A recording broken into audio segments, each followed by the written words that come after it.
Ya Allah, aku pasrahkan diriku sepenuhnya pada saat ini kepada penguasa langit dan bumi. Kalau aku ikhlas, ya Allah, aku ikhlas. Alexander Albon merupakan salah satu pembalap yang kemungkinan besar akan diincar oleh beberapa tim ya untuk 2025.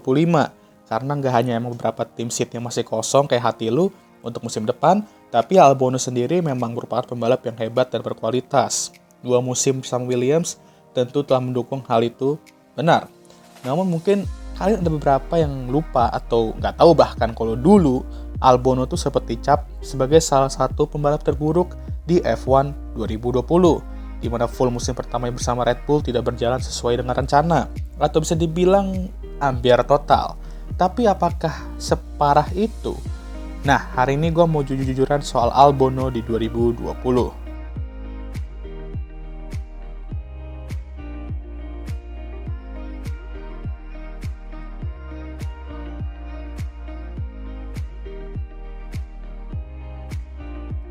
Nah, sebelumnya dia udah menyetir mobil Red Bull tersebut di paruh musim kedua 2019, di mana dia tukar posisi dengan Pierre Gasly yang benar-benar tampil ambiar di RB15 itu pada paruh musim pertama F1 2019.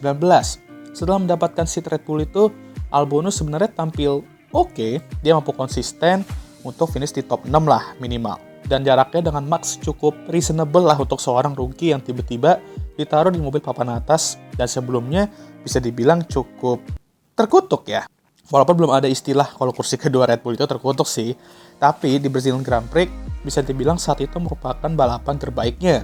Dia menyalip seorang 4 kali Jordan dan wow, sebagai fansep, gue nonton manuver itu be like edan pisan cuy. Cuy. Dan di saat dia nyaris sekali untuk meraih podium pertamanya di F1 dan kemungkinan hasil 1-2 untuk Red Bull juga, tiba-tiba seorang kambing memutuskan untuk menyeruduk sang gajah. Dan ya tentu dia nggak senang pastilah ya. Kesempatan dia untuk meraih podium hilang begitu aja. Tapi dia sudah membuktikan ke Red Bull dan kita juga sebenarnya kalau dia tuh emang layak di kursi kedua Red Bull itu. Dan di musim 2020 akhirnya Red Bull memutuskan untuk merekrut dia. Nah, datanglah musim 2020. Tekanan dia tentunya akan lebih besar karena dia diharapkan setidaknya bisa diandalkan dalam menghadapi Mercedes musim itu. Ya, walaupun pada akhirnya nggak bisa juga sih karena Mercedes dengan W11-nya terlalu OP. Tapi setidaknya dia harus deket lah dengan Max dan jangan sampai kejadian Pierre terjadi kembali.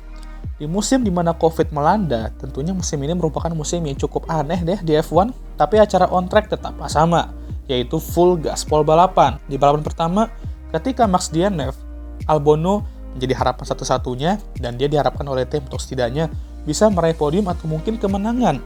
Di saat dia ingin menyalip Lewis, tiba-tiba, hal yang sama terjadi kembali. Heran emang kayaknya Lewis demen banget nyipok ban belakangnya Albon ya. Sekali nggak apa-apa lah, ini 2 kali dalam 3 balapan, jadi ya... One time is funny, 2 times annoying, no? Bisa dibilang insiden-insiden ini benar-benar kena di kepercayaan dirinya dikit. Walaupun bukan salah dia juga sih, tapi seketika performa dia menurun setelah kejadian itu. Dia jadi lebih sering crash, dan performanya dibandingkan Max juga jauh banget. Di saat Max bersaing dengan 2 Mercedes, dia malah asik bersaing dengan pembalap di tim papan tengah. Dan disinilah banyak orang mengira kalau kursi kedua Red Bull itu kayaknya emang terkutuk dah.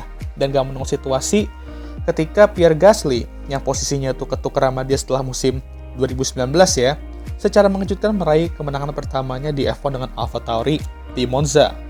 Nah, karena kejadian ini banyak tuh orang-orang yang ingin Pierre naik lagi ke Red Bull dan Albon didimut ke AlphaTauri.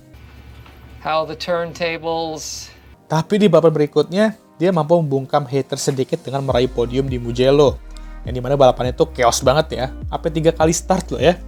Nah, banyak yang bilang dia hoki lah karena banyaknya crash. Tapi ingat, kalau dia tuh juga saat itu harus menjaga hidungnya bersih dan harus nyalip Danny Ric untuk posisi ketiga itu. Dan emang udah seharusnya kayak gitu. Jadi dibilang hoki ya sedikit, tapi kudos juga lah untuk bisa bersih di balapan ini tanpa crash dan meraih podium. Mungkin ini yang dibutuhkan untuk menaikkan kepercayaan dirinya. Well, setelah itu sih kembali ke setelan pabrik ya. Pace jauh dari Max, sering senggol-menyenggol pembalap lain, atau crash sendiri. Namun dia berhasil meraih podium lagi di Bahrain Grand Prix. Dan ya kalau dibilang ini hoki, oke ini benar karena dia manfaatkan Checo yang DNF di akhir-akhir. Tapi baik lagi, dia mampu berada di posisi yang tepat untuk meraih podium itu ketika Checo DNF. Jadi kudos lagi.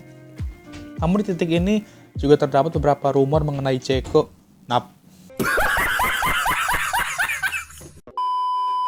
Namun, di titik ini juga terdapat beberapa rumor mengenai Checo untuk menggantikannya di Red Bull musim depan. Apalagi Checo sedang berada di mode nyari locker juga di musim 2020 itu. Dan lagi-lagi situasi Albon nggak tertolong ketika Checo secara mengejutkan memenangkan balapan Sakir Grand Prix, dari mana dia dengan mudah juga menyalip Albon di balapan itu, meskipun sempat tersundul saat awal balapan. Nah, mungkin di titik ini juga Red Bull sebenarnya udah memutuskan untuk nge-kick Albon dan ambil Checo, dan akhirnya itulah yang terjadi. Kalau ngeliat kembali performa Albon musim itu, bisa dibilang cukup shocking emang. Apalagi perbandingan dia dengan Max. Pertama, dia ter-out-qualified di semua balapan pada musim itu, dan di saat mereka berdua finish, dia selalu finish di belakang Max.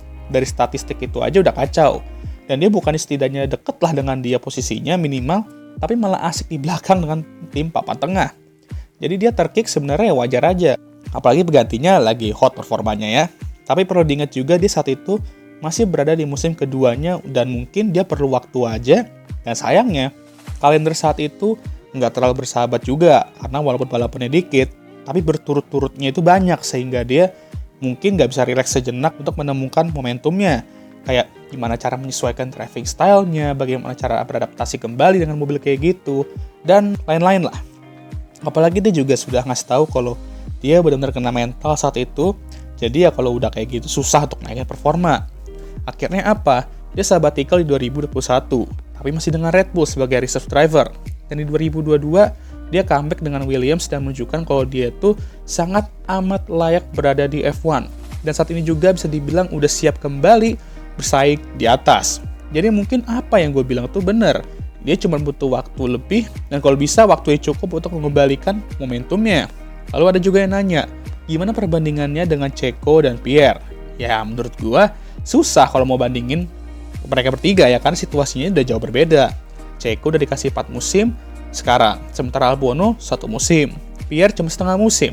Ditambah mobil mereka level performanya beda, dan level persaingan dalam grid juga beda. Jadi kesimpulannya ialah apakah Alexander Albon tuh di 2020 seburuk itu? Menurut gue, yes, tapi nggak seburuk dimana dia tuh harus terkick sepenuhnya dari F1. Mungkin emang harus dipoles sedikit lagi dan mentalnya diperkuat lagi. Apalagi kita semua tahu kalau tim Red Bull emang merupakan tim penguji mental ya kan? Lah bang, Ferrari apa kabar? Aduh, apa-apa Ferrari ya. Oke lah, sekian video kali ini. Gimana menurut kalian? Tulis komentar kalian di kolom komentar, dan jangan lupa like, subscribe, dan share video ini. Dan jangan lupa juga untuk menyalakan lonceng notifikasi agar kalian semua tahu ketika gue ngupload video baru. Jangan lupa juga untuk follow Instagram gue, dan seperti biasa video ini akan ditutup oleh That's it.